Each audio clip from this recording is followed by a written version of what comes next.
ini. Haleluya. Inapeleka mashtaka kwa Mungu. Haleluya. Kwa hiyo hayo mashtaka ambayo unashtakiwa, njia ya kushinda ni kulipa damu ya Yesu. Kutumia damu ya Yesu kulipa gharama. Kutumia damu ya Yesu kufuta mashtaka. Yote mashtaka ambayo unashtakiwa kwenye ulimwengu wa roho, unatumia damu ya Yesu kulipa. Unatumia damu ya Yesu kufuta kila mashtaka, kila madai ambayo wewe unadaiwa. Kuna watu ambao wanadaiwa juu ya maagano. Haleluya.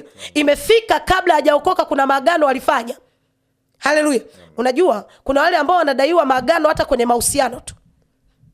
Achana na kwa waganga, anafika anafanya maagano kwa waganga, inafika yale maagano yanaanza kumtesa, yanaanza kuangamiza familia kwa sababu ya maagano waliofanya kwa waganga. Achana nayo. Kuna watu ambao inafika anafanya agano na binti. Naomba niseme na vijana. Anafika anafanya agano na binti. Agano gani? Agano la mahusiano, kwamba ndakuoa. Alafu inafika huyu binti wanaendelea na mahusiano. Inafika huyu binti amuoi. Wanaachana. Anakuja anamuoa mtu mwingine. Lakini alishakuwa amefanya agano na mtu mwingine.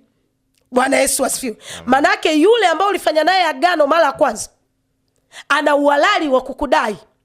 Haleluya. Na kuna wale ambao wanatamkaga na maneno kwamba mimi haiwezekani hajanioa mimi, amemuoa mtu mwingine. Hawezi kukaa kwenye hiyo ndoa.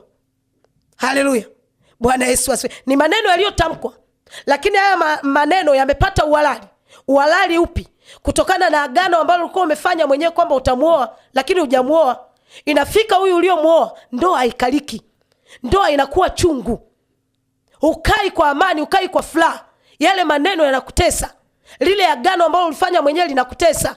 Bwana Yesu asifiwe. Kwa hiyo namna ya kushughulikia, lazima ujue jinsi ya kuitumia damu ya Yesu, na sio kuitumia uiamini kwa ajili ya kuvunja maagano, kwa ajili ya kufuta kila madai.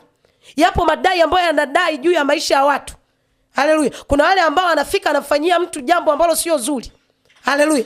Kupitia lile jambo aliyomfanyia yule mtu anaumia ndani, ananungunika ndani. Muda mwingine anashtaki mbele za Mungu. Eza amemdhulumu mtu fedha zake au amemtapeli mtu.